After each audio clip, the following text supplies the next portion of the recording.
ओम सभी को नमस्ते। ओम का उच्चारण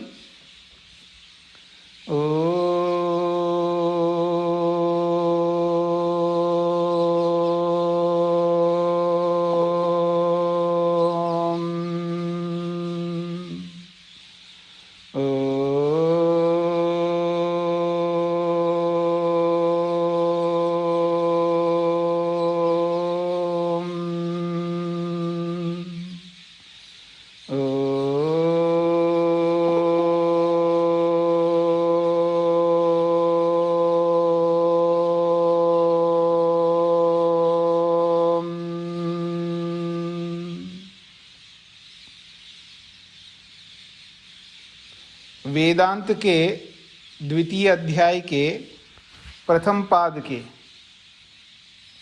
10 सूत्र पूरे किए हैं। 11वें सूत्र को लेकर के चर्चा चलेगी। जो प्रसंग चल रहा है, प्रश्नकर्ता उत्तरकर्ता दोनों के बीच में एक बात चली है। अभाव से भाव की उत्पत्ति होती है, इस बात को लेकर के उसमें दोनों अपने अपने विषय को रखे हैं और समाधानकर्ता उत्तरकर्ता ठीक प्रकार से समाधान दे दिया है। 10वें सूत्र में कहा था कि आप अगर ऐसा ही करते रहोगे तो आपका जो स्वयं का पक्ष है वो ही खंडित हो जाएगा। उस स्वयं का आपका जो पक्ष है उसमें दोष आ जाएगा। क्या दोष आएगा? अगर अभाव मानोगे तो सबका अभाव हो जाएगा, ये बोला। फिर भी आप नहीं मानोगे तो आपका जो पक्ष था कि ब्रह्म सत्यम जगत मिथ्या, ये आपका पक्ष है वास्तव में। तो केवल मात्र परमात्मा ही है, तो परमात्मा जो है जगत का कारण बनेंगे, और परमात्मा जगत का कारण बनेंगे तो कार्य गुणों वाला कारण होता है, ऐसा जो आपने हम पर प्रश्न किया है, और वही ईश्वर के साथ जुड़ जाएगा। तो कार्य में जो गुण हैं, रूप रस गंध जड़त्वादि, फिर वो ईश्वर में होने लगेंगे, तो आपका ही पक्ष खंडित हो रहा है इससे। ऐसा कहकर के 10वें सूत्र में कहा है। अब इसको लेकर के प्रश्नकर्ता 11वें सूत्र में अपनी बात रखता है। पुनः आशंक्य समाधत्ते, तो उस प्रश्नकर्ता के प्रश्न को रखते हुए समाधान भी करेंगे। तर्क अप्रतिष्ठानात् अन्यथा अनुमेयम इति चेत् एवं अपि अविमोक्ष प्रसंगः। तर्क अप्रतिष्ठानात् एक सिद्धांत है, एक नियम है, एक कॉन्सेप्ट है। तर्क जो है अप्रतिष्ठित होता है, अर्थात तर्क स्थिर नहीं रहता। जैसे प्रमाण हमेशा प्रमाण के रूप में अडिग रहता है, हटता नहीं है। प्रमाण जो है खंडित नहीं होता है, इसका यह अभिप्राय है। कोई भी प्रमाण हो, प्रत्यक्ष प्रमाण, अनुमान प्रमाण और शब्द प्रमाण, प्रमाण कभी खंडित नहीं होता है। अथवा मैं ये कहूं, प्रमाण कभी गलत नहीं होता है। हाँ, ये बात हो सकती है कि प्रमाण का प्रयोग करने वाला व्यक्ति है प्रयोक्ता, प्रमाता व्यक्ति। प्रमाण का प्रयोग करने वाले को प्रमाता कहते हैं। प्रमाण का प्रयोग करने वाला व्यक्ति गलत हो सकता है, पर प्रमाण कभी गलत नहीं होता है। इस बात को ध्यान दीजिएगा। जब जैसे मैंने अनुमान लगाया है बरसात होगी लेकिन हुई नहीं, इसका मतलब है अनुमान गलत हो गया। यहाँ अनुमान गलत नहीं हुआ, मैंने जो लगाया है अनुमान वो मैं गलत हूं, इसलिए वो गलत हो गया। अब क्या गलत है जी? मैंने जिसको लिंग बनाया, लिंग से ही अनुमान होता है ना। अनुमान का जो जरिया है, अनुमान करने का जो माध्यम है वो लिंग। किसी लिंग को, किसी चिन्ह को देख करके हम अनुमान करते हैं। जैसे धुआं एक लिंग है और उसको देख करके अनुमान करते हैं अग्नि है। तो जो अनुमापक है, लिंग है, वो लिंग अगर गलत हो गया तो अनुमान नहीं हो पाएगा। तो वो लिंग गलत क्यों हो रहा है? क्योंकि मैं गलत लिंग को लिंग बनाया। अनुचित साधन को साधन बनाऊंगा तो गलत हो जाएगा, तो मेरे में दोष है ना। हाँ, यदि लिंग ठीक होगा तो अनुमान भी ठीक हो जाएगा। इसलिए प्रमाण हमेशा राइट रहता है, यथार्थ रहता है, वो रॉन्ग कभी नहीं हो सकता, गलत कभी नहीं हो सकता। हाँ, प्रमाण करने वाला, प्रमाण को बताने वाला गलत हो सकता है।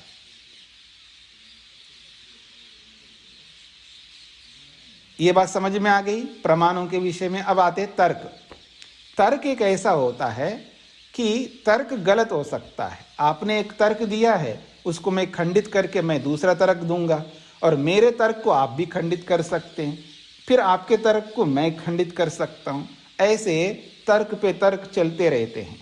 यदि ऐसा होगा तो ये होगा जी, अगर ऐसा होगा तो फिर आप पढ़ नहीं पाएंगे। तो आप कहेंगे क्यों नहीं पढ़ पाएंगे? ऐसी स्थिति में भी पढ़ सकते हैं, कोई ज़रूरी है क्या?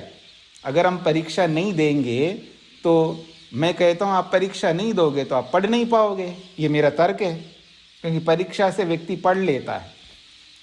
मैंने एक तर्क दिया है कि आप परीक्षा नहीं दोगे, जो आप पढ़ रहे हो ना वेदांत, आप परीक्षा नहीं दोगे तो आप पढ़ नहीं पाएंगे। क्यों? परीक्षा से जो है व्यक्ति मेहनत करता है और तैयारी करता है, इसलिए पढ़ पाता है शास्त्र। और आप परीक्षा नहीं दे रहे तो आप पढ़ नहीं पाएंगे।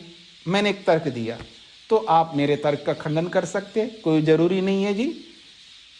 अब माता जया बहन बैठी हैं हमारे सामने, वो कहेंगी नहीं जी मैं परीक्षा नहीं दूंगी, तो भी मैं पढ़ सकती हूँ, क्योंकि मैं कई बार पढ़ चुकी हूँ, पहले अनेक बार पढ़ चुकी हूँ मैं। तो उनका अलग तर्क आएगा, मेरे तर्क का खंडन कर सकती हैं। कोई भी कर सकता है व्यक्ति, तर्क को कोई भी खंडित कर सकता है। फिर मैं आपके तर्क को फिर मैं खंडित करूंगा, फिर मेरे तर्क को आप खंडित कर सकेंगे। तो इसलिए कहते हैं तर्क अप्रतिष्ठानात्। तर्क जो है ठहरता नहीं है, अडिग नहीं रह सकता। तो आपने जो तर्क दिया है, ये उत्तरकर्ता के लिए प्रश्नकर्ता बोल रहा है। आपने जो तर्क दिया है वो तर्क तो खंडित हो जाएगी।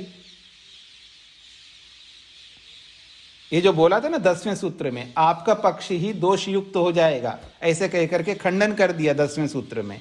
तो आपने तर्क से मेरे को खंडन कर रहे हो, तो भाई साहब समझ लो तर्क जो है प्रमाण नहीं होता। तर्क अप्रतिष्ठानात्, तर्क जो है स्थिर नहीं रह सकता। इसलिए तर्क के स्थिर ना होने के कारण से अन्यथा अनुमेयमिति, आपको अलग ढंग से अनुमान करना होगा।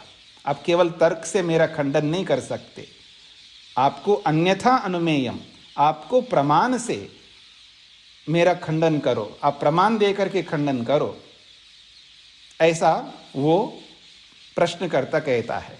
तो तर्क अप्रतिष्ठानात्, तर्क के स्थिर ना होने से आप मेरा खंडन नहीं कर सकते हो, इसलिए अन्यथा अनुमेयम, आपको अलग प्रकार से प्रमाण दे करके मेरा खंडन करना चाहिए। इति चेत, अगर ऐसा प्रश्नकर्ता कहे तो कहते हैं एवं अपि अविमोक्ष प्रसंगा। एवं अपि, अगर हम प्रमाण भी दे देंगे तो भी अविमोक्ष प्रसंग, आप विमुक्त नहीं होंगे, आप छुटकारा नहीं पा सकते। आपने जो गलत बात कही है उस गलत बात को आप उस गलत बात से छुटकारा नहीं पा सकते। विमोक्ष कहते हैं छुटकारा, और अविमोक्ष कहते छुटकारा का ना मिलना। यानी आप जो है चुंगल पे आ गया, हथकड़ी पहना दिया गया आपको, और उसको आप हटा नहीं सकते, क्योंकि आपने गलती की है। भले हमने तर्क से सिद्ध किया हो, अगर हम तर्क हटा भी देंगे तो भी आपका कथन ये था कि तर्क जो है स्थिर नहीं रहता है, तर्क के माध्यम से आप दोष नहीं दिखा सकते। ठीक है जी, हम तर्क को हटा देंगे, तो तर्क को हटाते ही आप सही सिद्ध हो जाएंगे, ऐसा वो समझने लग रहा था। तो उत्तर दे रहे हैं नहीं, हम तर्क को हटा भी देंगे तो भी आप चुंगल से नहीं छूट सकते, क्योंकि आप गलत बोल रहे हैं। ये इसका अभिप्राय है। तो कहते हैं तर्क अप्रतिष्ठानात्, तर्क स्थिर ना होने से आपकी बात सही नहीं हो सकती है, इसलिए अन्यथा अनुमेयम, आपको अलग ढंग से प्रमाण दे करके सिद्ध करना चाहिए। ऐसा यदि प्रश्नकर्ता कहता है तो एवं अपि, ऐसा होने पर भी, अर्थात तर्क को हटाने पर भी अविमोक्ष प्रसंगा, आप छुटकारा पा नहीं सकते, आप सही सिद्ध नहीं हो सकते, फिर भी प्रश्न बना रहेगा, दोष का प्रसंग फिर भी रहेगा। ये इसका अभिप्राय है। चलिए, हमने सूत्र को काफी समय से समझ रहे हैं कि क्या होता है ये। तो अब भाष्य पर आते हैं। स्वपक्ष दोषात, ये जो 10वां सूत्र है, ये सिद्धांती ने यानी उत्तरकर्ता ने प्रश्नकर्ता के विषय को लेकर के दोष दिखाया था। तो स्वपक्ष दोषात यद उच्यते, स्वपक्ष में दोष आता है ऐसा आपने जो कहा था, स तर्कवादा, वो तो तर्कवाद है। तर्क के कारण से, तर्क देकर के आपने मेरा खंडन किया है। तर्कस्य न प्रतिष्ठानम अस्ति, तर्क जो है बना नहीं रह सकता, तर्क तो हट जाता है। ये तो ही एकस तर्को अपरेण तर्केन छिद्यते, क्योंकि एक नियम है, एक तर्क दूसरे तर्क के द्वारा खंडित हो जाता है। तद अपरेण इति, और जिस तर्क से आपने खंडित किया है वो तर्क को भी दूसरा तर्क देकर के उसका भी खंडन किया जाता है। इति हेतु, इसी कारण से, इसी हेतु से अन्यथा अन्य प्रकारेण अनुमेयम जातव्यम, इसलिए आप अन्य प्रकार से अर्थात किसी प्रमाण के माध्यम से हमारा खंडन करिएगा।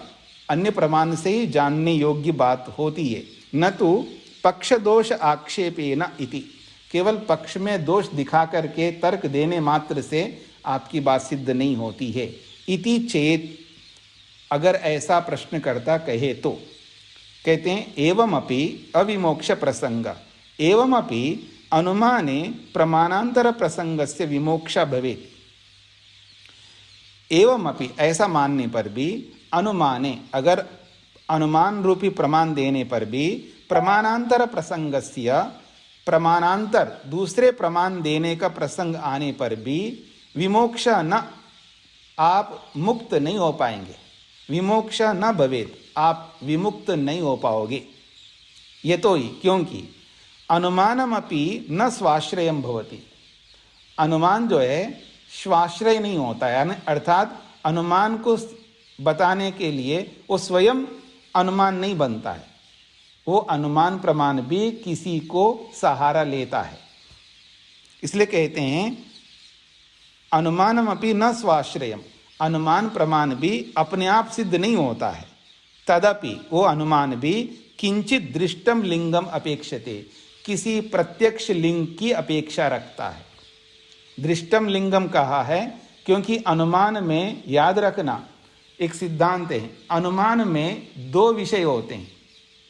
एक विषय को हमें समझना होता है जिसको हमने समझा नहीं है, जानना होता है, और एक विषय जो है प्रत्यक्ष होता है, दृष्ट लिंग होता है वो, अर्थात जिसको हम देख सकते हैं, अर्थात इंद्रियों से अनुभव कर सकते हैं। जहाँ पर भी आप अनुमान करेंगे, किसी भी विषय में अनुमान करेंगे, चाहे ईश्वर के विषय में, चाहे आत्मा के विषय में, चाहे सत्वरस्तम प्रकृति के विषय में, या किसी भी विषय में आप अनुमान करो, अनुमान में एक नियम है कि एक को देखा जाता है और न देखे हुए को जाना जाता है, अर्थात एक प्रत्यक्ष होता है और एक अप्रत्यक्ष होता है। प्रत्यक्ष के माध्यम से अप्रत्यक्ष को जान लेते हैं। जैसे उदाहरण देता हूं, आप घर में बैठ कर के बातचीत कर रहे हैं, समय हो गया घर के मालिक के आने का, मतलब बच्चे बैठ कर के बातचीत कर रहे हैं, माँ बच्चों से बात कर रही है, और करते करते करते एक आवाज़ आई गाड़ी की, और आवाज को सुन लिया कानों से, और रोज सुनते उस आवाज को, तो बच्चे कहने लगे पापा आ गए। ये कैसे कह सकते हैं जी? क्योंकि आवाज सुनी है, गाड़ी की आवाज सुनी है। अब वो जो आवाज है वो प्रत्यक्ष है कानों से। शब्द तो प्रत्यक्ष होता है जी कानों से, जैसे रूप प्रत्यक्ष होता है आंखों से, गंध का प्रत्यक्ष होता है नाक से, स्पर्श का प्रत्यक्ष होता है त्वचा से, ऐसे ही शब्द का प्रत्यक्ष होता है कानों से। शब्द तो प्रत्यक्ष हो गया, लेकिन गाड़ी को नहीं देखा आपने आंखों से, गाड़ी का प्रत्यक्ष नहीं किया, लेकिन गाड़ी के शब्द को आपने कानों से प्रत्यक्ष कर लिया। अब उस आवाज रूपी लिंग से, वो कैसा लिंग है? दृष्ट लिंग, प्रत्यक्ष लिंग है।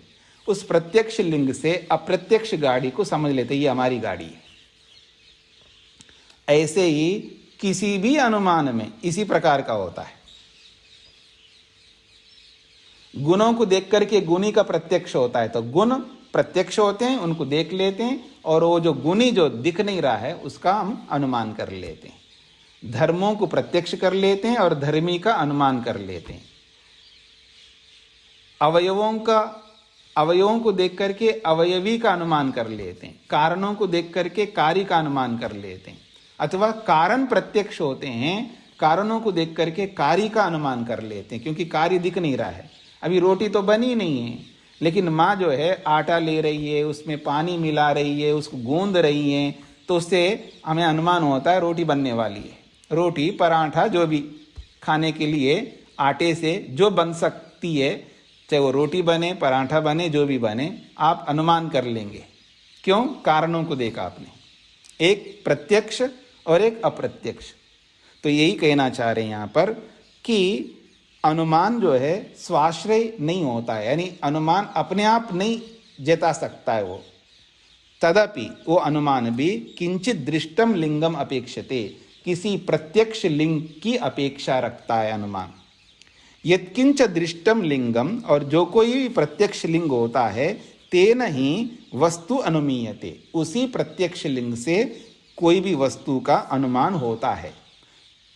यत्र ही अनुमाने दृष्टम लिंगम न उपलभ्यते, जिस अनुमान में प्रत्यक्ष लिंग उपलब्ध नहीं होता है, तद अनुमानम तो अनुमानत्वम जहाति, फिर वो अनुमान नहीं होगा, वो अनुमानपन को ही छोड़ देगा, अर्थात वो अनुमान नहीं कहलाएगा।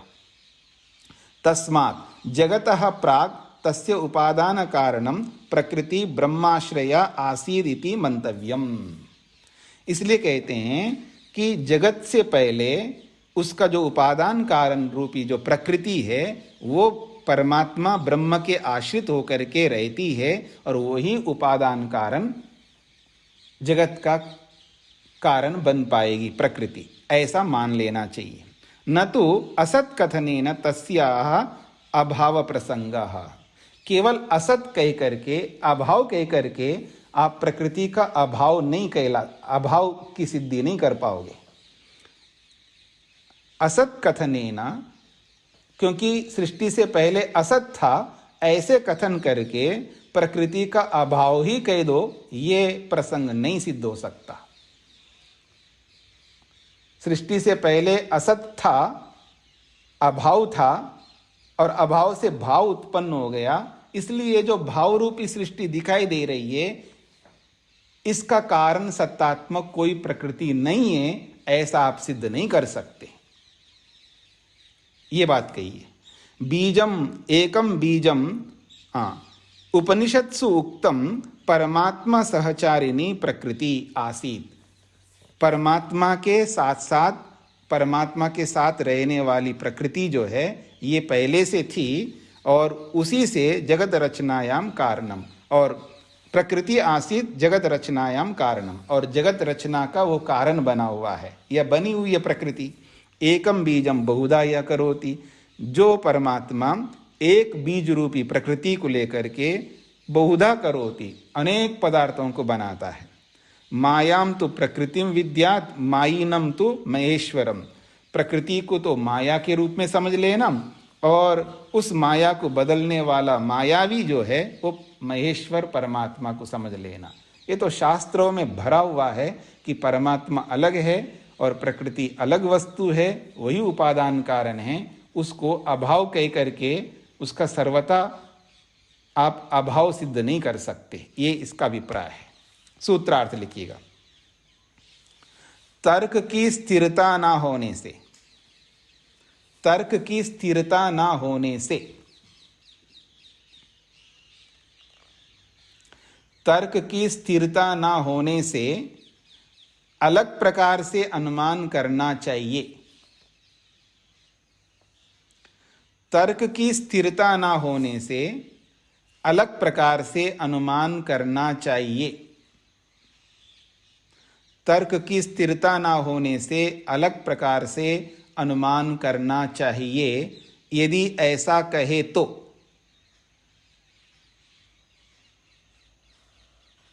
यदि ऐसा कहे तो भी, यदि ऐसा कहे तो भी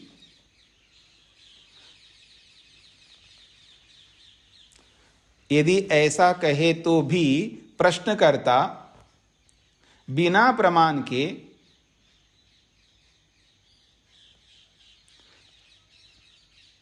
यदि ऐसा कहे तो भी प्रश्नकर्ता बिना प्रमाण के छुटकारा नहीं पा सकता। यदि ऐसा कहे तो भी प्रश्नकर्ता बिना प्रमाण के छुटकारा नहीं पा सकता। यदि ऐसा कहे तो भी प्रश्नकर्ता बिना प्रमाण के छुटकारा नहीं पा सकता, क्योंकि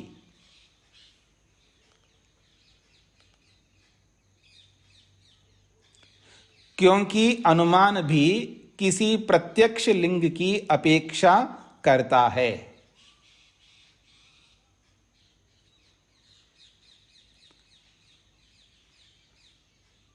क्योंकि अनुमान भी किसी प्रत्यक्ष लिंग की अपेक्षा करता है।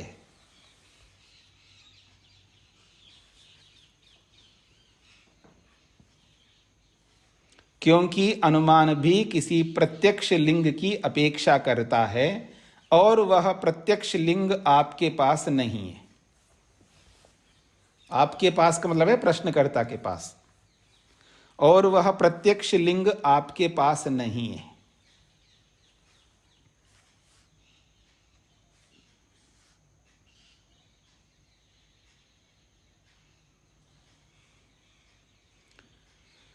तर्क की स्थिरता ना होने से अलग प्रकार से अनुमान करना चाहिए। यदि ऐसा कहे तो भी प्रश्नकर्ता बिना प्रमाण के छुटकारा नहीं पा सकता, क्योंकि अनुमान भी किसी प्रत्यक्ष लिंग की अपेक्षा करता है और वह प्रत्यक्ष लिंग आपके पास नहीं है।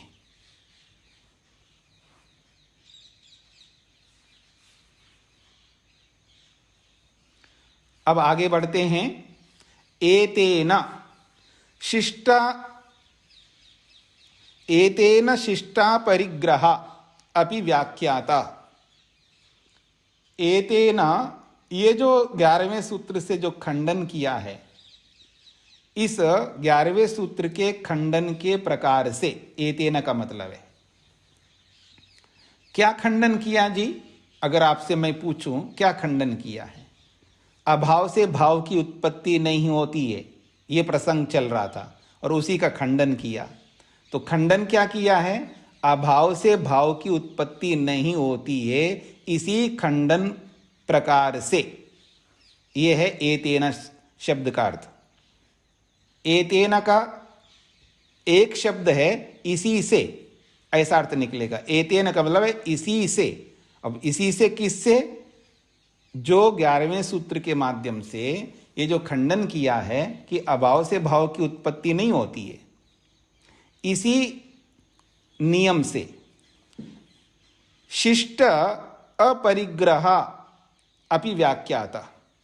शिष्ट के द्वारा न ग्रहण किए हुए विषय, शिष्ट लोगों ने बहुत सारे विषयों को छोड़ दिया है, वो विषय भी व्याख्यात समझ लेना चाहिए, अर्थात उनका भी व्याख्यान हो गया है ऐसा समझ लेना चाहिए। शिष्ट का मतलब होता है, शिष्ट व्यक्ति एक असभ्य व्यक्ति होता है, एक सभ्य होता है। सभ्य व्यक्ति को शिष्ट कहते हैं। दो शब्द प्रयोग में आते हैं व्यवहार में, सभ्य और असभ्य। सभ्य और असभ्य, आप जानते हैं सभ्य का मतलब क्या होता है और असभ्य का मतलब क्या होता है? जो सभा में बैठने योग्य होता है वो सभ्य होता है। जो सभा में बैठने योग्य व्यक्ति होता है उसको सभ्य कहते हैं। और सभा में बैठने योग्य व्यक्ति कौन होता है ये आप लोगों को समझना चाहिए। कई बार आदमी समझता नहीं है।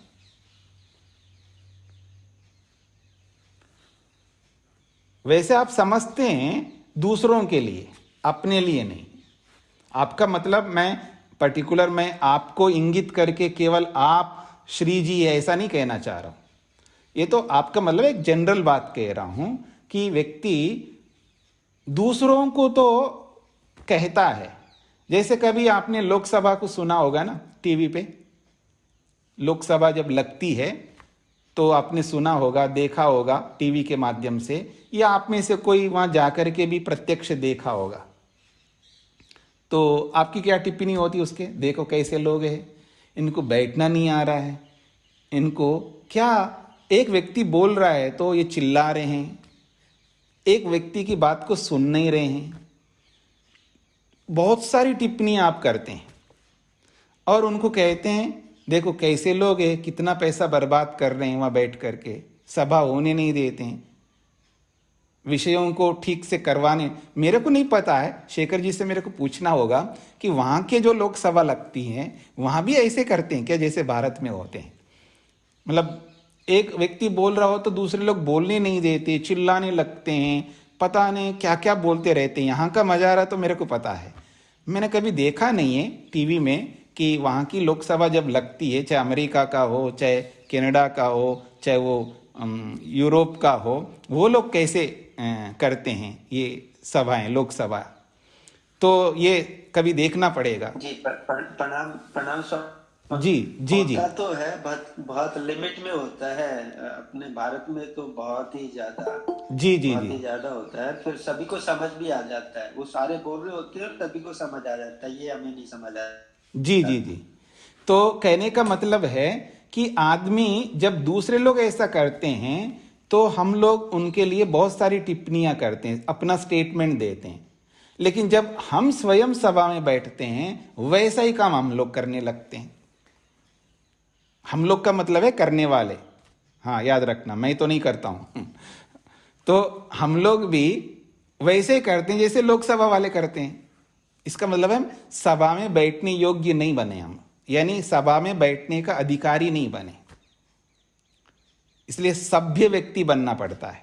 सभा में बैठने योग्य व्यक्ति, कितना पेशेंस रखना पड़ता है। जब एक आदमी बोल रहा है तो बीच में बोल पड़ते हैं, एक आदमी बोल रहा है तो उसको रोकने लगते हैं, उसकी बात पूरी होने नहीं देने देते, पता नहीं क्या क्या करने लगते हैं। उसको सभ्य व्यक्ति नहीं कहते, असभ्य व्यक्ति कहते हैं। और एक होता है शिष्ट और अशिष्ट। जिसका आचरण बहुत उत्तम होता है उसको शिष्ट व्यक्ति कहते हैं, और जिसका आचरण बहुत निम्न होता है उसको अशिष्ट व्यक्ति कहते हैं। ये दो शब्दों का प्रयोग होता है, सभ्य शिष्ट, असभ्य अशिष्ट। तो यहां बोला है शिष्ट। शिष्ट का मतलब है जो उत्तम आचरण वाला। जो उत्तम आचरण वाले जो हैं वो अपरिग्रह, कुछ विषयों को वो लोग अपना के नहीं चलते हैं, उनको छोड़े रहते हैं, उनको दूर रखते हैं। तो एतेना, इसी पूर्वोक्त खंडन की रीति से जो और विषय होते हैं जैसे शून्यवाद, कुछ नहीं है जी, शून्य, ये सब जो दिखाई दे रहा है आपको ऐसा लगता है ये कुछ नहीं है, कुछ है ही नहीं, कोई वस्तु नहीं है, शून्य।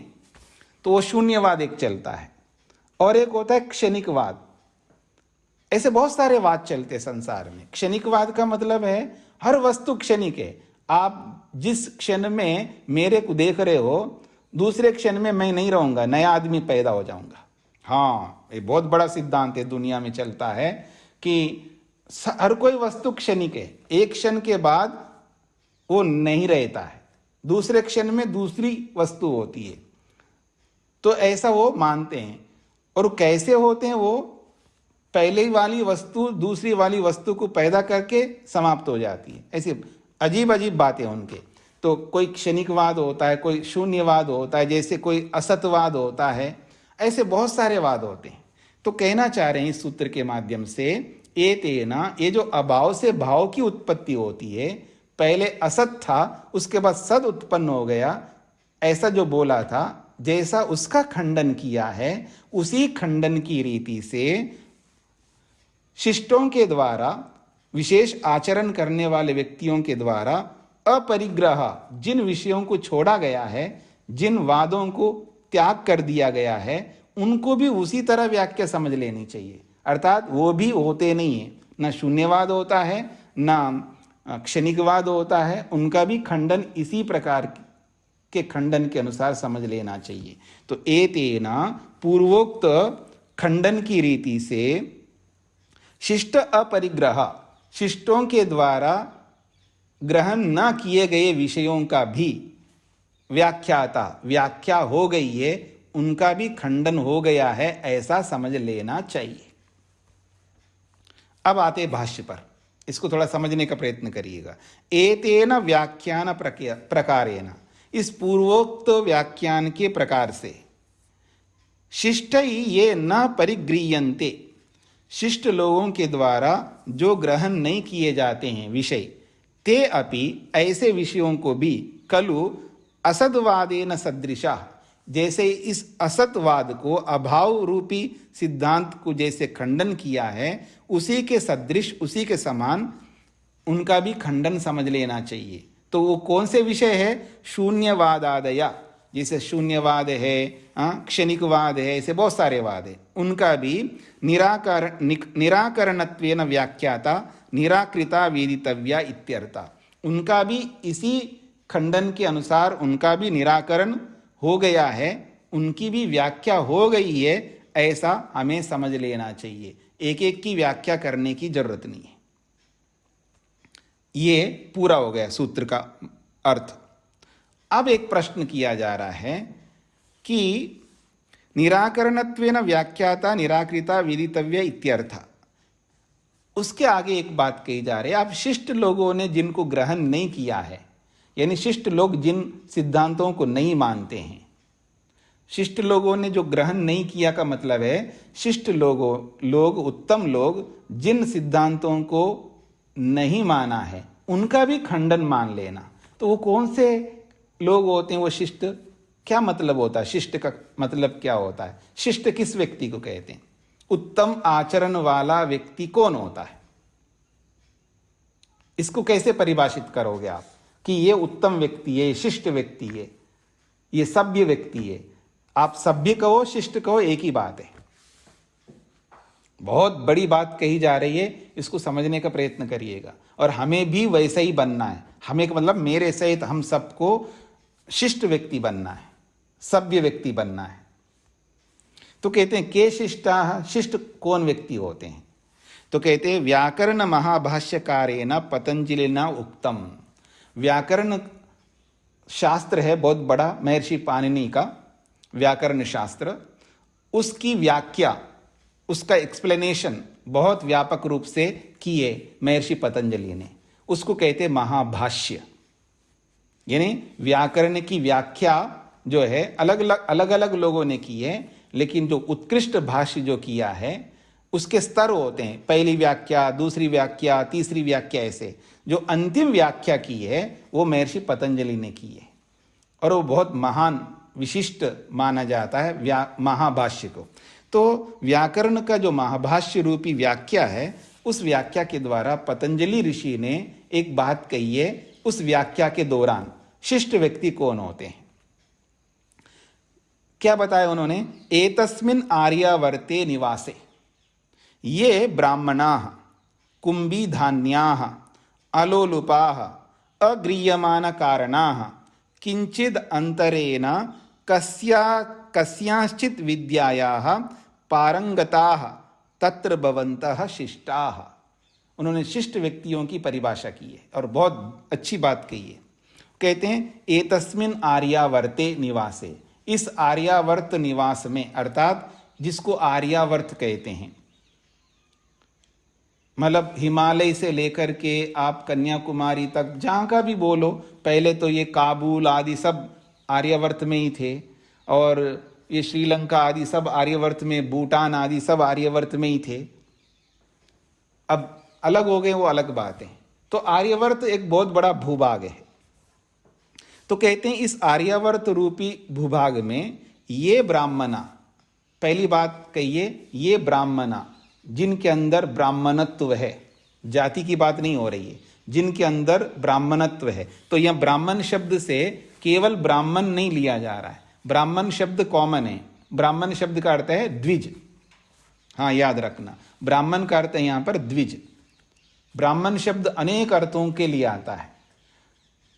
आप में से जिन्होंने योग दर्शन पढ़ा है व्यास भाष्य सहित, महर्षि वेदव्यास ने, देखिए ये वेदांत भी महर्षि वेदव्यास का है, और योग की व्याख्या जो की है उस व्याख्याकार को भी वेदव्यास कहते हैं। उन्होंने योग में योगी व्यक्ति के लिए, योगी के लिए ब्राह्मण शब्द का प्रयोग किया है। मतलब ब्राह्मण अर्थात योगी। ब्राह्मण शब्द अनेक अर्थों में आता है। वो ब्राह्मण शब्द का उच्चारण करते हैं योग में, किसके लिए? योगी व्यक्ति के लिए। जो योगाभ्यास करने वाला योगी होता है उसका नाम दिया ब्राह्मण। तो यहां पर भी ब्राह्मण शब्द जो है ये द्विज के लिए आता है। द्विज वो होता है जो दोबारा पैदा होता है, अर्थात एक बार तो मां के गर्भ से पैदा होता है, एक बार गुरु के गर्भ से, गुरु के कोख से पैदा होता है, यानी विद्या रूपी कोख से वो उत्पन्न होता है। जो विद्या ग्रहण करता है उसको द्विज कहते हैं। एक तो मां के गर्भ से पैदा होता है, और एक जो है विद्या रूपी कोख, कोख समझते हैं ना, गर्भ, विद्या रूपी गर्भ से जो बाहर आता है, विद्या को पूरा आत्मसात करके बाहर निकलता है, तो विद्या से जो पैदा होता है उसको द्विज कहते हैं। तो यहाँ ब्राह्मणा का अर्थ है द्विज। तो कहते हैं जो द्विज लोग हैं, जो विद्या को प्राप्त किए हुए होते हैं, लेकिन विद्या तो सभी प्राप्त किए हुए होते हैं, लेकिन एक तो विद्या प्राप्त किया हुआ व्यक्ति शिष्ट व्यक्ति होता है। दूसरा विशेषण दिया है उस व्यक्ति का, केवल पोथियां पढ़ने मात्र से काम नहीं चलेगा। दूसरा विशेषण दिया उन्होंने कुंभी धान्या। कुंभी धान्या बहुत बड़ी बात कही है। कुंभी धान्या का मतलब होता है, कुंभ कहते घड़े को। अब घड़े में जितना धान्य अनाज आता है उतना ही धान रखता है। मेरी बात को समझने का प्रयत्न करना। शिष्ट व्यक्ति वो होता है जैसे घड़े में जितना धान्य खाने योग्य जितना आता है बस उतना ही रखता है, मतलब अपरिग्रही है, परिग्रह नहीं करता। एक मकान, दो मकान, तीन मकान, एक दिल्ली में है जी, एक फरीदाबाद में है जी, एक गुड़गांव में है जी, एक फलानी जगह पर है जी, वहाँ है, रहता एक ही घर में रह सकता है, पर घर बहुत हैं। जमीन जितनी चाहिए उतनी है, लेकिन वहाँ लेकर रखा, वहाँ लेकर रखा, पता नहीं कितने लेकर रखता है। ऐसा नहीं, परिग्रह नहीं करता। 2 जोड़ी कपड़े चाहिए, 7 जोड़ी चाहिए, भाई आप एक 7 दिन का एक सप्ताह होता है आपका, चलो 7 जोड़ी 10 जोड़ी मान के चलते हैं आपके लिए। अरे बाप रे कितनी जोड़ियां कपड़े हैं, कितना, मतलब परिग्रह इतना करता आदमी, संग्रह बहुत करता आदमी। और याद रखना जो संग्रह करने वाला व्यक्ति होता है ना, देखिए संग्रह 2 प्रकार से करता है व्यक्ति। एक संग्रह इसलिए करता है दूसरों को देने के लिए, वयम श्याम पतयो रही नाम, संग्रह बहुत करता है उसमें। फिर वो क्या करता है, देने के लिए संग्रह करता है। और एक आदमी देने के लिए नहीं करता, अपने पास रखने के लिए। कई बार आपने सुना है लोग बोलते हैं कि ये कुंडली मार करके बैठा है, बोलते हैं ना आप लोग, न खुद खा रहा है ना कुछ किसी को दे रहा है, बस कुंडली मार करके बैठे सांप की तरह। उस पर उससे हिलता ही नहीं है।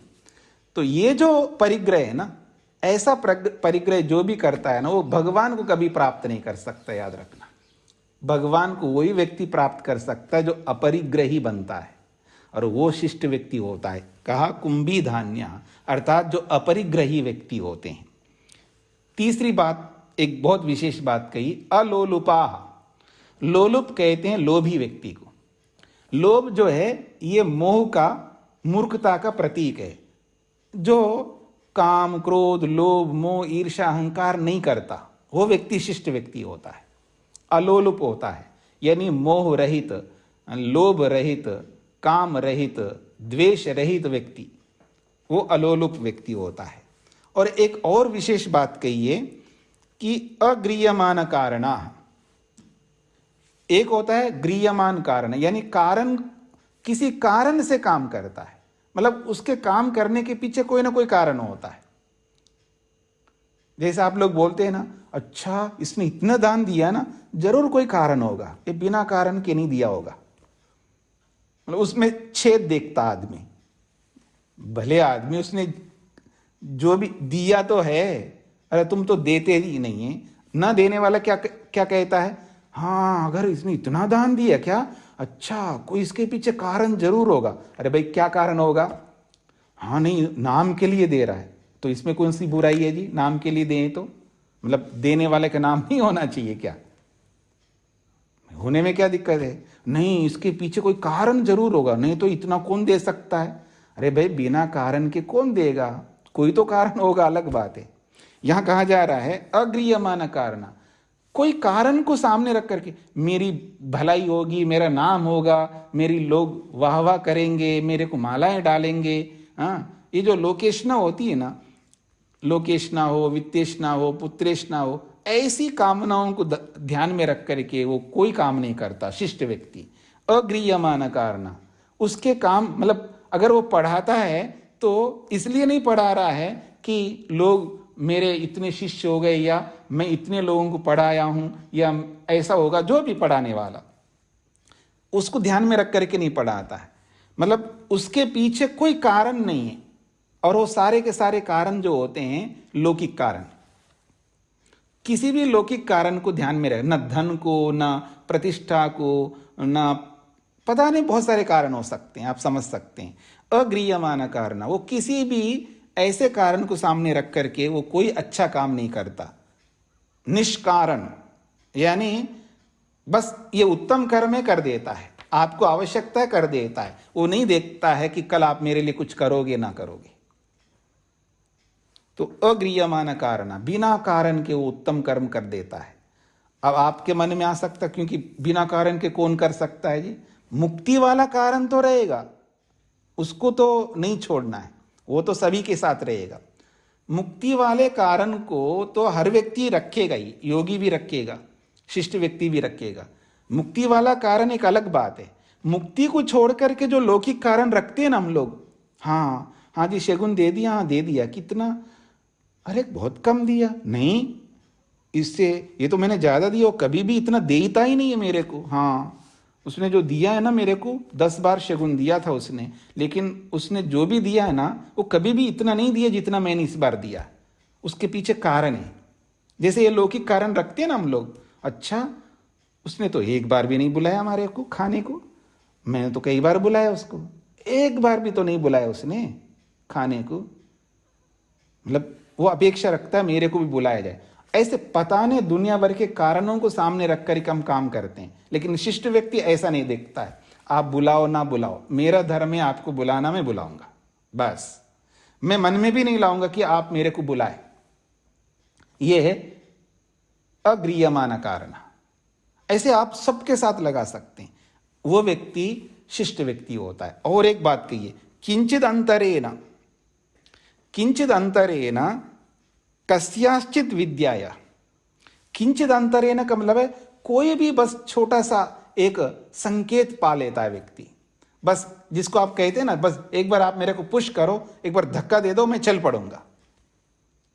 मतलब कोई उसको सहारा चाहिए, अध्यापक का या किसी का भी। और मैं एक बात कहा करता हूं, क्योंकि मैं सालों से पढ़ा रहा हूं और भगवान का शुक्र है मैं चौथी क्लास में जब पढ़ रहा था तब भी मैं पहली क्लास को जाकर के पढ़ाता था। आई डोंट नो, मेरे को नहीं पता है कि मैंने क्या पढ़ाया होगा, लेकिन मेरा एक स्वभाव बचपन में था। मेरे को आज हंसी आती है, मैं चौथी क्लास में पढ़ रहा था और टीचरों के कप सासत धो करके उनकी सेवा करके मैं उनको बोलता था, वो बैठ करके गप लगाते थे टीचर्स। मैं जाकर के उनके चाय पिलाता, कप सासर धो लेता और उसके बाद बोलता था, मैडम मैं जाके पढ़ाऊँ क्या? अब मेरे को पता नहीं क्या बोला होगा, और जाकर के छड़ी लेकर के पता नहीं कुछ पढ़ा रहा था, क्या पढ़ा रहा है मेरे को नहीं पता है। तो तब से लेकर के अब तक मैं पढ़ाता हुआ आ रहा हूँ। मैं एक बात समझता हूँ, अध्यापक कुछ नहीं करता, करना धरना विद्यार्थी को होता है। अध्यापक का क्या काम है? संकेत करना, बस वो संकेतक होता है। ये अब तक मैं समझ पाया हूं। अध्यापक केवल संकेत करता है। अब उस संकेत को पा करके बहुत कुछ पा सकता है विद्यार्थी। वो संकेत के बिना वो आगे बढ़ ही नहीं सकता, इस बात को भी समझ लीजिएगा। इसलिए लोग बोला करते हैं ना, बिना गुरु के विद्या नहीं आ सकती। ये अक्षरशः 100% सिद्धांत सही है। वो एक अलग बात है जिसके बहुत संस्कार पीछे जन्म में, जन्म जन्मांतरों में गुरुओं से पढ़ाई किया होगा और किसी कारण से वो मुक्ति में जाना रह गया होगा किसी कारण से, और इस जन्म में वो जल्दी बचपन से ही अपने आप आगे बढ़ रहा है। वो रेयर होता है, कोई कोई विरला होता है। बाकी सबको अध्यापकों की आवश्यकता रहती है, और बिना अध्यापक के कोई भी विद्या नहीं आ सकती है। और अध्यापक का काम केवल संकेत करना, विद्यार्थी को बस केवल रास्ता दिखाना होता है, और सारा करना जो है ना, मेहनत पुरुषार्थ जो है वो विद्यार्थी को होता है। तो यहाँ कहा जा रहा है किंचित अंतरेण, बस कुछ ही अंतर से, मतलब किसी एक संकेत को पा करके, कस्यांश्चित विद्याया, किसी भी प्रकार की विद्या उसके सामने आ जाए, पारंगता, उसमें वो पारंगत हो जाता है। किसी भी एक संकेत को पा करके किसी गुरु का, किसी पिता का, किसी माँ का, किसी भाई का, बहन का कोई सहारा चाहिए व्यक्ति को, उसको पुश करने वाले चाहिए, उसको आगे प्रेरित करने वाला, प्रेरणा। किंचित अंतरेण मतलब किसी एक प्रेरणा को लेकर के। कई बार सब लोग अपने अंधकार में डूबे रहते हैं, लेकिन कोई बहन कहती, बेटा भाई को कहती, हम तो पढ़ नहीं पाए, तू पढ़ ले, तेरे लिए कुछ हम कर सकते हैं। बस वो सहारा पा करके भाई पढ़ लेता है। या कोई भी एक उदाहरण दे रहा हूं मैं आपको, चाहे वो माँ हो, बहन हो, पिता हो, पड़ोसी हो, चाचा हो, ताऊ हो, कोई हितैषी कोई भी हो, किसी का एक सहारा मिलना जरूरी होता है। तो किंचित अंतरेण, बस किसी अंतर से, बस किंचित एक उपाय से, कस्यांश्चित विद्याया, किसी भी विद्या का, किसी भी विद्या को वो अपना करके पारंगता, उस विद्या में वो पारंगत हो जाता है। तत्र भवन्त शिष्टाः, वही होते हैं शिष्ट व्यक्ति। ये सारे विशेषण दिए शिष्ट व्यक्ति के, मतलब इतने सारे गुण होना चाहिए, उसका नाम है शिष्ट। ऐसा शिष्ट व्यक्ति, उत्तम आचरण वाले व्यक्ति, वो गलत सिद्धांतों को कभी नहीं अपनाते हैं। इसलिए उनको कहा शिष्ट अपरिग्रह। शिष्ट लोगों के द्वारा ये शून्यवाद, अभाववाद या क्या कहते हैं, क्षणिकवाद, ये सब स्वीकार नहीं किए जाते। उत्तम लोग, शिष्ट लोग इन वादों को अपनाते नहीं है, इन बखेड़ों में नहीं रहते, वो लोग यथार्थ में रहते हैं। जैसे शिष्ट लोगों ने उन विषयों को अपनाए नहीं है, ऐसे विषयों को भी लेकर के कोई परेशान होने की कोई बात नहीं है, उसमें सिर मारने की कोई आवश्यकता नहीं है। एतेना, इसी अभाव का जैसे खंडन किया है, इसी खंडन के अनुसार उन सारे वादों का खंडन मान लेना चाहिए, क्योंकि उन सब विषयों को शिष्ट लोगों ने स्वीकार नहीं किया। ये बात कही जा रही है यहाँ पर। आगे और एक बात कही जा रही है, तत्र मनुस्मृतौ, मनुस्मृतिकार ने भी शिष्ट व्यक्ति की परिभाषा की है अपने ढंग से। जैसे महर्षि पतंजलि ने शिष्ट व्यक्ति की परिभाषा की है, तो मनुस्मृति तो आदि काल से चली आ रही है, तो मनुस्मृतिकार मनु महाराज ने भी शिष्ट व्यक्ति की व्याख्या की है। तथा मनुस्मृतो, मनुस्मृति में भी शिष्ट व्यक्ति की बात कही है। धर्मेनादिगतो यैस्तु वेदः सपरिबृंहणः ते शिष्टा ब्राह्मणा ज्ञेया श्रुति प्रत्यक्ष हेतवः। ये श्लोक है, मनुस्मृति के 12 अध्याय हैं, उनमें से एक ये श्लोक है। कहते हैं शिष्ट व्यक्ति कौन होते हैं? धर्मेन अधिगताः, यही जिन लोगों के द्वारा धर्म से बहुत सारे सिद्धांतों को प्राप्त किया है, धर्म पूर्वक बहुत सारे प्रयोजनों को उन्होंने सिद्ध कर लिया है। अधिगत का अर्थ होता है पा लिया है, प्राप्त कर लिया है। देखिए, प्राप्ति जो है ये बहुत महत्वपूर्ण होती है। उपलब्धि जिसको आप कहते हैं, उपलब्धि कहिए, प्राप्ति कहिएगा, या आप आउटपुट कहिए, या आप कहिए बेनिफिट कहिए, कुछ भी कहिए, कोई भी शब्द बोल सकते हैं। ये जो प्राप्ति है वो धर्म पूर्वक होना चाहिए। जिसके पीछे, जिस प्राप्ति के पीछे धर्म नहीं है, वो प्राप्ति नहीं कह सकते उसको।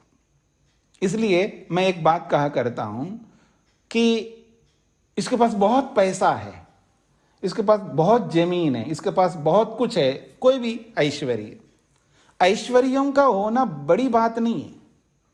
ऐश्वर्यों का उपभोग प्रयोग करना बड़ी बात होती है।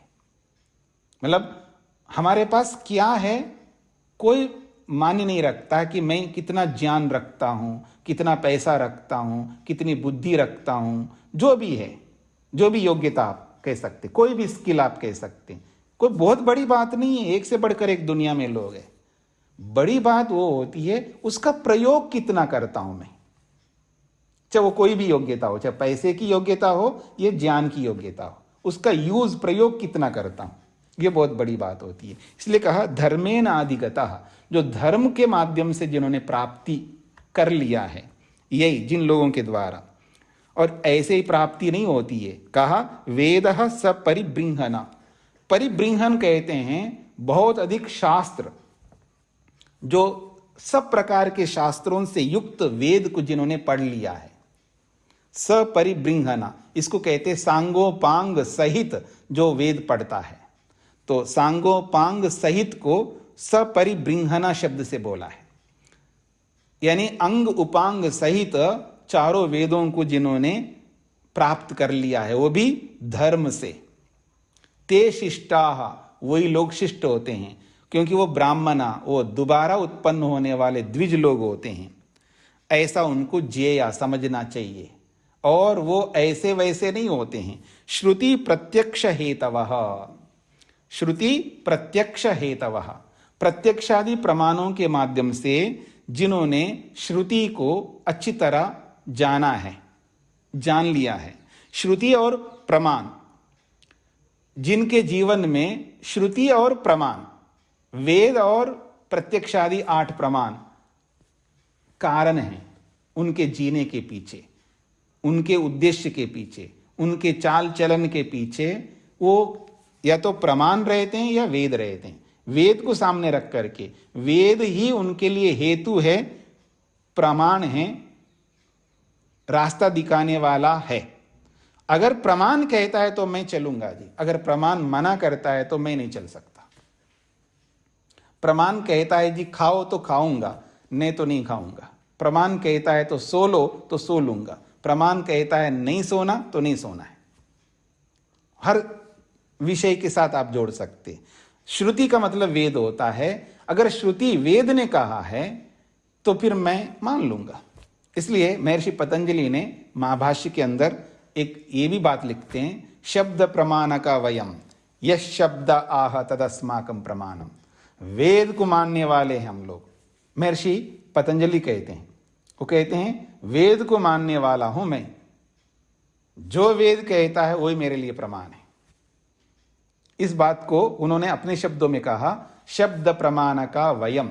वयम का मतलब है हम लोग, या वयम का मतलब मैं, क्योंकि एक अकेला व्यक्ति भी अपने आप को हम लोग बोलता है ना, मैं भी बोलता है, हम ऐसा भी बोलता है, बहुवचन में भी बोलता है, एक वचन में भी बोलता है। एक वचन में अहम होता है, बहुवचन में वयम होता है। तो शब्द प्रमाण का वयम, हम शब्द प्रमाण को मानने वाले हैं, अर्थात मैं शब्द प्रमाण को मानने वाला हूं। यत् शब्द आह, जो शब्द प्रमाण कहता है, अर्थात जो वेद कहता है, तद अस्माकम प्रमाणम, वही मेरे लिए प्रमाण है। आप क्या कहते हो मेरे कोई मतलब नहीं, मैं क्या कहता हूं आपको कोई मतलब नहीं है। जो प्रमाण कहता है, जो वेद कहता है, जो प्रत्यक्षादि 8 प्रमाण कहते हैं, उनसे हमारा मतलब है, वही व्यक्ति शिष्ट होता है, ये बात कही जा रही है। तो कहते हैं श्रुति प्रत्यक्ष हेतवा, श्रुति और प्रत्यक्ष आदि प्रमाण ही जिनके लिए कारण है, हेतु है, ऐसे लोगों के द्वारा जो धर्म से प्राप्त किया गया है विषय हैं, और उनके आधार पर अपने जीवन यापन करते हैं, ते शिष्टाः ब्राह्मणाः विज्ञेया, वही शिष्ट है, वही ब्राह्मण है, ऐसा समझ लेना चाहिए। हर कोई शिष्ट व्यक्ति नहीं होता है, ये बहुत बड़ी बात कही है और इसको समझ लेना चाहिए हमें। तो आइए, एतेन शिष्टा अपरिग्रहाः अपि व्याख्याता सूत्र का अर्थ लिखिएगा। इस पूर्वोक्त अभाववाद के खंडन के अनुसार, इस पूर्वोक्त अभाववाद के खंडन के अनुसार, इस पूर्वोक्त अभाव के खंडन के अनुसार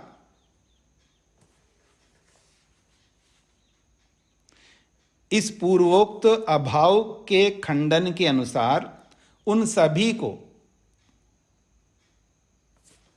या उन सभी का कह सकते हैं, इस पूर्वोक्त अभाववाद के खंडन के अनुसार उन सभी का, अर्थात क्षणिकवाद, शून्यवाद आदि का, ब्रैकेट में लिख सकते हैं, उन सभी का अर्थात क्षणिकवाद, शून्यवाद आदि का भी खंडन समझ लेना चाहिए। उन सभी क्षणिकवाद, शून्यवाद आदि का भी खंडन समझ लेना चाहिए।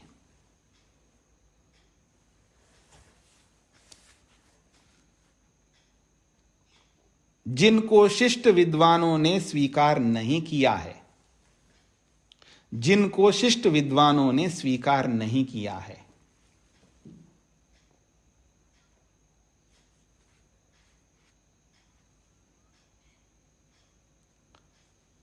एक बार फिर दोहराता हूं, इस पूर्वोक्त अभाववाद के खंडन के अनुसार उन सभी, अर्थात क्षणिकवाद, शून्यवाद आदि का भी,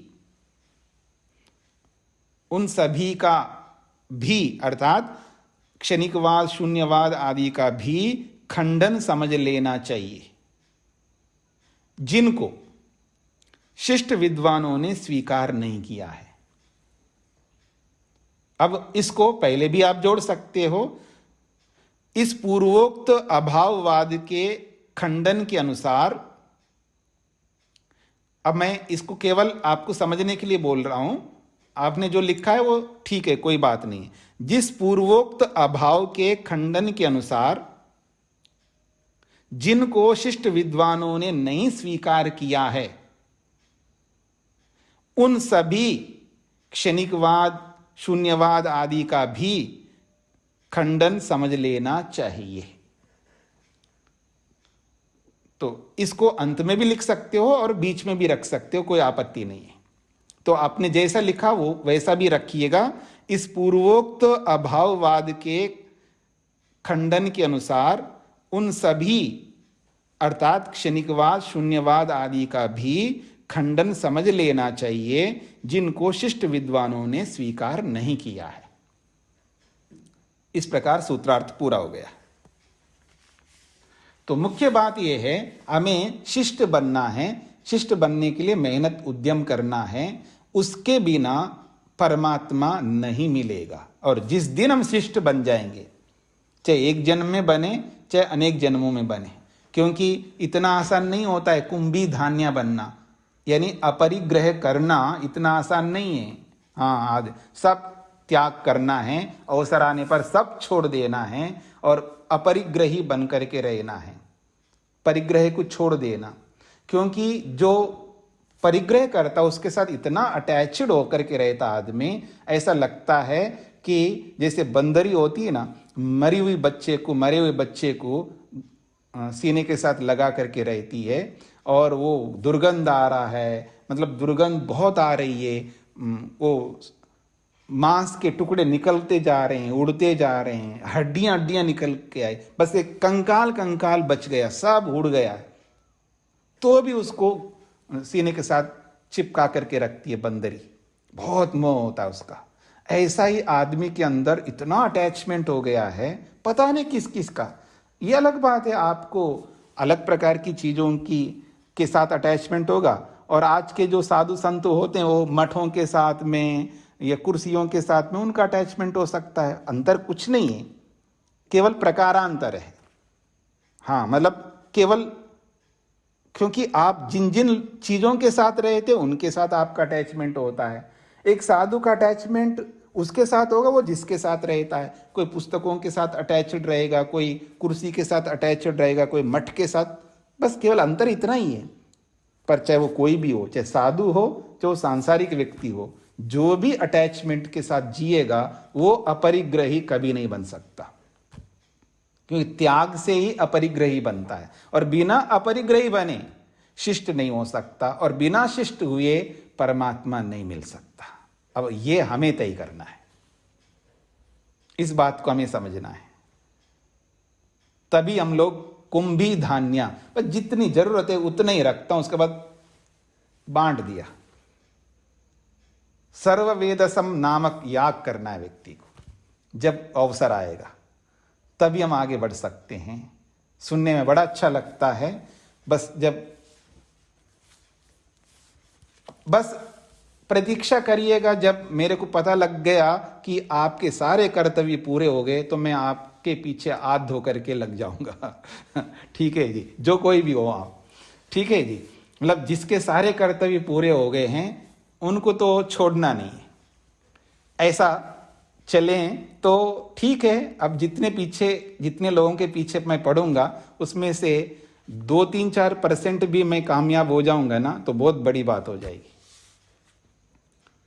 हाँ, मैं इतना ज़्यादा आशावादी नहीं हूं कि जितने लोगों के पीछे पढ़ूंगा वो सब आ जाएंगे, मेरे साथ जुड़ जाएंगे, मैं ये नहीं आशा रखता। लेकिन 3-4% भी अगर मैं जोड़ लूं तो बहुत बड़ा काम हो सकता है, दुनिया का अच्छा काम हो सकता है, और ज़्यादा भला कर पाएंगे। तो आइए इन बातों को समझते हुए शिष्ट व्यक्ति बनने का प्रयास करेंगे। और एक बात, कल रविवार है लेकिन कल के दिन भी पाठ होगा। केवल कल की बात कर रहा हूं, रविवार को भी कल हम पाठ करेंगे, इसलिए कल छुट्टी नहीं है। ओम